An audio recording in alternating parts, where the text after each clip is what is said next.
Hi guys, I have a Canon R5 C here, a Sony A7IV, and a Panasonic GH5. Now, take a look at this clip and tell me which one is which. Could you tell which one was which? Probably, but I love comparing things and I like doing blind tests, so get your pen and paper ready, let's talk about it.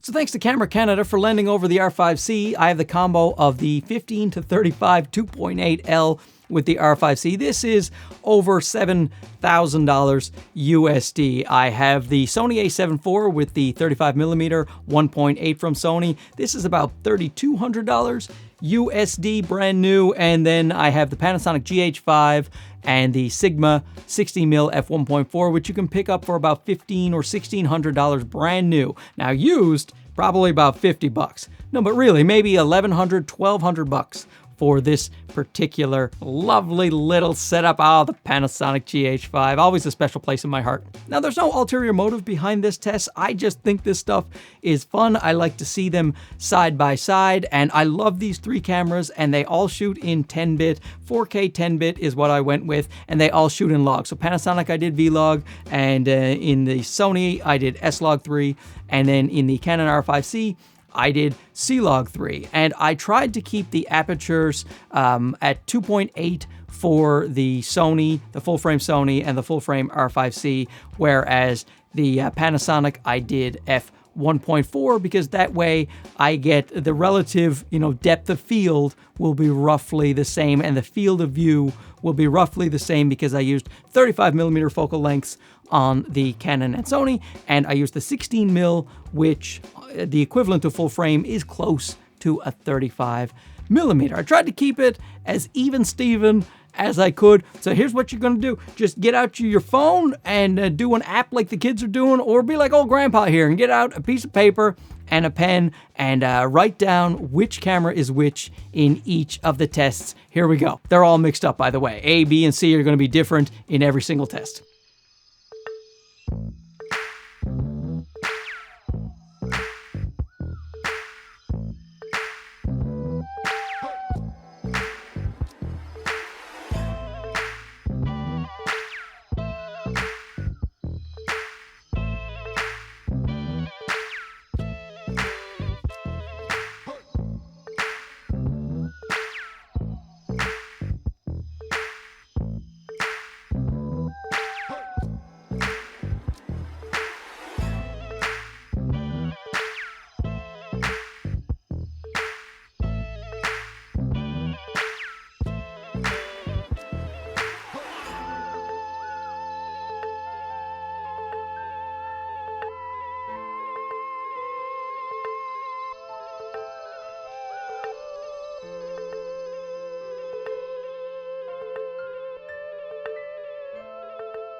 Okay, now I will show all of the clips again, but I will write down which camera is on what clip. Let's see how you did.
So how did you do? Write it in the comments below. Did you get them all easily? Was there one or two that confused you? Let me know what happened down in the old comment section. But I gotta tell you, I think the Panasonic GH5, it punches so far above its price point in terms of image quality alone. There are many drawbacks to using the Panasonic camera compared to the other two, but there's also strengths of this camera as well. Like the stabilization in this thing is way better than in the Sony and also in the Canon, but we weren't doing a stabilization test. I was just showing the image quality. And the thing is, in one of the tests, I thought it was a pretty big giveaway in that the sky was blown out a little bit, some section of the sky, when I was shooting the street scene, and you are going to find that the dynamic range is much less on the Panasonic GH5 than compared to the Sony and compared to the Canon R5 C as well. Also, the Panasonic is going to be terrible in low light, especially compared to the Sony, but it'll also be worse than the R5 C. Now, the R5 C also shoots 8K RAW and shoots 120 frames per second in 4K. I'm not here to talk about all of the different specs or why you might choose one camera over the other. Like the R5 C is a great cinema camera. The Panasonic GH5 has great cinema features, but terrible autofocus and bad in low light, like I said, and not great dynamic range. This guy, great in dynamic range, fantastic in autofocus, doesn't have a ton of cinema features that you might want to use when you're on set. It does have great battery life as well. There's all kinds of strengths and weaknesses to these cameras, but I think what I was trying to do, out of just sheer curiosity as to how I can make these cameras look in their 10-bit log footages. Footages, is that a word? It's the thing that gets me excited a little bit sometimes is when you have a camera that isn't very expensive relative to the new cameras, but can still just, smash it. This thing gets such great image quality. If you're out there and you're on a budget and you think, oh, if I only had the R5 C, everything would be fantastic. Well, let me tell you something. If you learn to manually focus, the GH5 can be one of the greatest steals of the century. You want to do music videos, narrative films, documentary work, you're probably going to use mostly manual focus for those things anyway. When I'm doing doc work or interviews, I'm always using manual focus. So the GH5 does me just fine, and sometimes I use it in that scenario. Now, the A7IV is best for me and my workflow and the things that I do, and I like the colors that come out of this the most straight up, even when I'm grading the log footage. Sony's, the colors are a little bit warmer, which you may have noticed in the tests, and I kind of like that. It looks better to my eyes. I enjoy the A7IV the most. It's the camera. It's the reason I bought it. It's my go-to, my main camera, and I pair it with the little ZV-E10, who's no slouch himself right there. But when it comes to my sit-down interviews and stuff where I'm going to be manually focusing, and I want a lot of cinema features, and I want, the shutter angle and other things, and the way this thing white balances and all the buttons and knobs on it, just absolutely so many cool little features of this camera. Anyway, I own both of these. The R5 C I do not own, and it is too much camera for me. I don't need a camera that big and that expensive, but my goodness, it can do fantastic things. But so can all the cameras that are out these days. I hope you had fun. I certainly did. I'm going to stop rambling now. Thanks for watching, and we'll talk to you again soon. Okay, bye-bye.